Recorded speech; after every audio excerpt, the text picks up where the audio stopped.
Hello everyone, welcome to Chess Comment, where we learn, laugh, and checkmate. For today's video, we're going to look at the Stafford Gambit from Black's perspective. The Stafford Gambit is actually an aggressive opening trap where Black gives up a pawn for a rapid development and immediate attacking chances. Typical Gambit, right?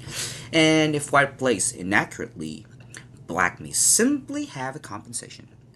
But if White falls for the trap, just even once, Black can deliver a checkmate in as few as 8 moves, or simply reach a completely winning position.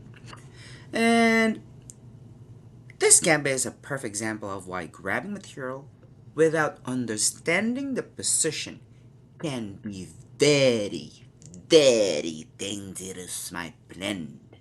And as what I always say, developing your pieces is not enough. You must know the right squares, and you must respect your opponent's initiative. So, if you guys are ready, let's see how the Stafford Gambit works, what White often misses, and how Black can punish a careless play.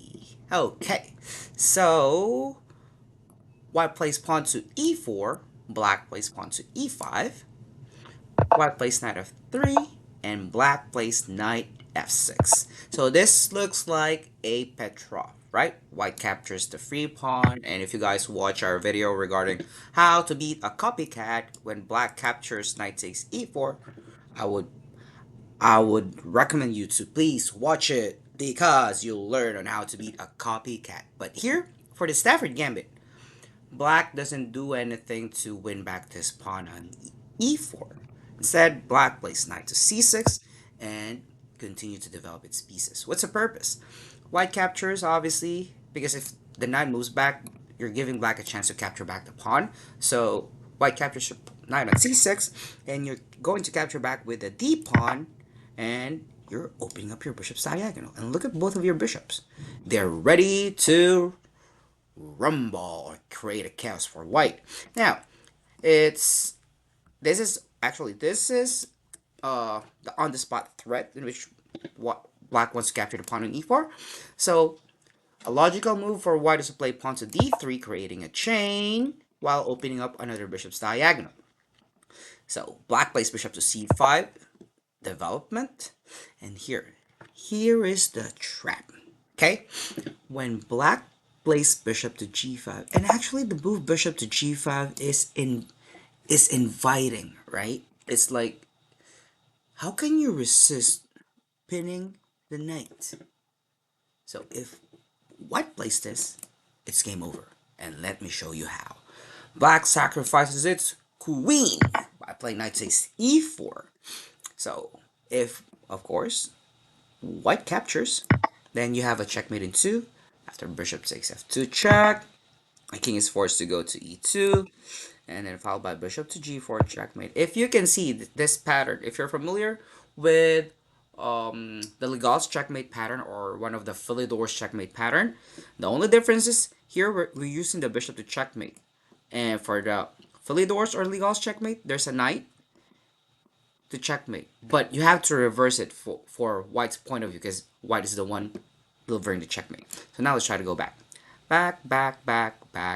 Okay, coach. Then what if White captures the knight? What will Black do? And you're not going to capture the bishop on g5. Instead, you're going to sacrifice your bishop to f2. If the king captures, you win the white queen. Let's go back. If the king runs away to e2, you skewer a barbecue skewer, and you're going to win a queen. And okay, let's go back again.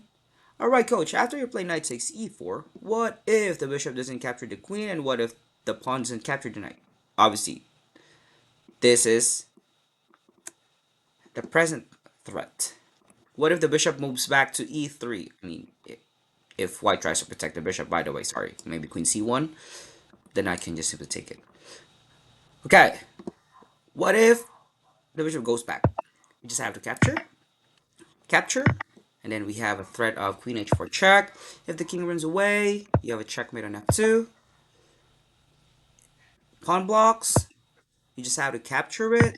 And now you're threatening the rook and a discovered attack as well. And the checkmate on f2.